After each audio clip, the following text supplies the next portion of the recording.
As you know, crypto, though, is becoming almost an election issue. There's reports that former President Trump is going to speak at this big Bitcoin conference.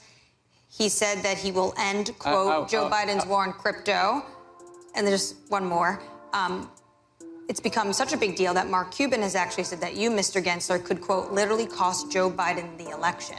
What's your response to this? As both presidential campaigns court the votes of the 50 million crypto investing Americans, and with the very first CNN presidential debate today, cryptocurrency, for the first time in its history, is a presidential issue. Former President Trump has obviously positioned himself as a candidate that is pro-Bitcoin. He believes that all Bitcoin should be mined in the U.S.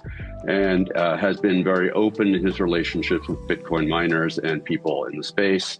The Biden administration has been very hostile to Bitcoin, through its various agencies, whether it's the banking and the so-called Operation Choke Point 2.0, whether it's the SEC, etc. I'm sensing a thawing of the cold, if you would, from the Biden administration as they realize there are 55 million voters in this country who care about crypto. That's a pretty large voting bloc. Now, if President Biden doesn't change his hostile stance on crypto by the debate today, or at least by the election in November, crypto markets do give Trump a 59% chance of winning, again, because Americans hold crypto. What does SEC Chair Gary Gensler, who was appointed by Biden, have to say about this? What's your response to this? I'm going to be easy with you, Anne-Maria. I don't speak about elections. You don't have a response to Mr. Cuban? I don't.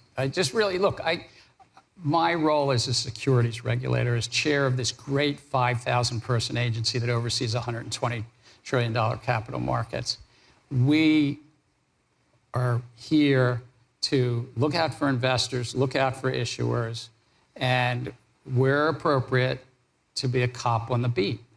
And we have a set of rules. Okay, so Gary Gensler clearly isn't going to answer the question. To me, he seems a little shaky, a little unnerved, like he knows he's about to be fired. Let me ask it a different way. Are you surprised by the political movement we've seen around crypto? I'm a securities regulator. I'm focused every day on that part of my job, which is protecting the investors, looking out for issuers, access to markets, fair, orderly, and efficient markets. And with all respect, I hope your listeners understand that's my role. Other people can speak about elections. And let's not forget, 10 years ago today, Bitcoin OG Max Keiser gave Russell Brand 1,000 Bitcoin after recording this video. Right, okay. So things like Wonga, get rid of them altogether. They should be burned at the stake. They should burn the Tower of London is right over there. When they had people like Wonga a couple hundred years ago, they would be taken to the tower and beheaded. That is a deterrent. If there's no deterrent, then bankers will continue doing what they're doing. Beheading, historically, has been a deterrent. Historically, beheading works. It works. So, all right, so Max, you've got two policies. Don't mollycoddle the bankers. Don't say, oh, I'm sorry, Mr. Banker. Is there something I can get you? Oh, you're just a little baby in the woods. Just because you committed massive fraud doesn't mean we're going to penalize you. Please, Mr. Banker, don't hurt my house price. No, they should be taken down the tower and their heads should be chopped off so that other bankers see that and say, you know what, maybe I won't commit fraud this week. Maybe the executives at Wanda won't be thinking, hey, how do we rip the system off by gaming the system and sending out fake lawyers again because Joey, our CEO, his head is not a pike over there by the Tower of London. And again, this interview was done back in 2014.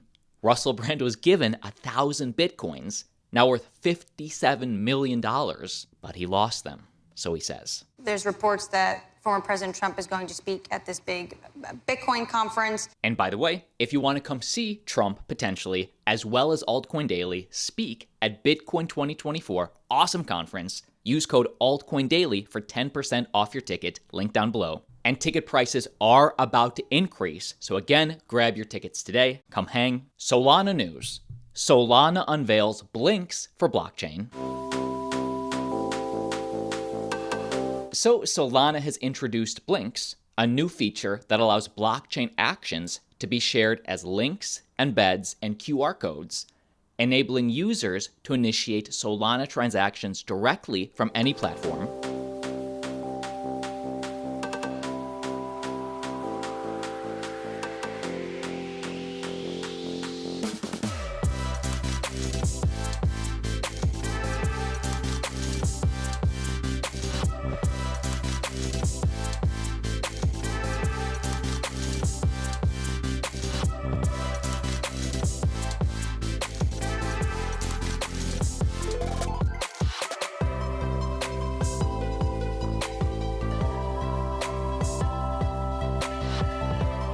This development aims to simplify and expand the use of Solana's blockchain capabilities, potentially increasing its adoption and utility across various internet platforms.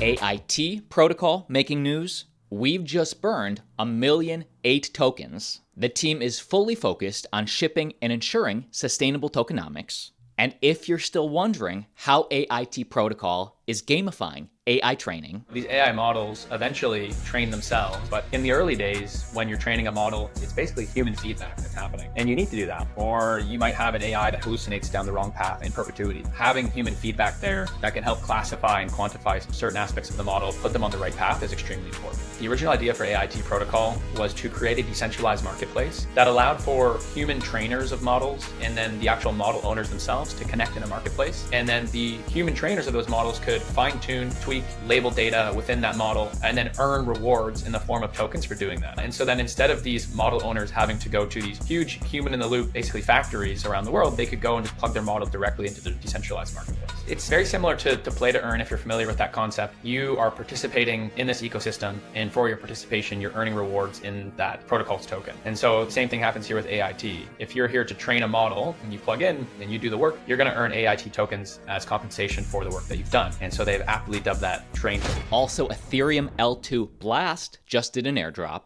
Blast issues 17 billion tokens in airdrop. 35% of allocations claimed just 1 hour after token launch. So what this means to you? It's an Ethereum L2 scaling network Blast, distributed 17 billion Blast tokens to its network's early adopters. More than 1/3 have already been claimed, meaning expect volatility in the selling, maybe the buying, in both directions in this volatile short term. If you're a part of the Altcoin Daily community that was farming this airdrop, make sure you claim, but also do not fall for the scam links all over Twitter saying click the links, claim your airdrop. Make sure it's directly from the real company. Obviously, this is an ongoing story. Click subscribe for 1 video per day, keeping you informed. And if you want to engage with me, have a discussion, sometimes there's a comment section. For Twitter and YouTube can be just filled with bots and spam. So come engage on me on Roundtable, link down below. See you tomorrow.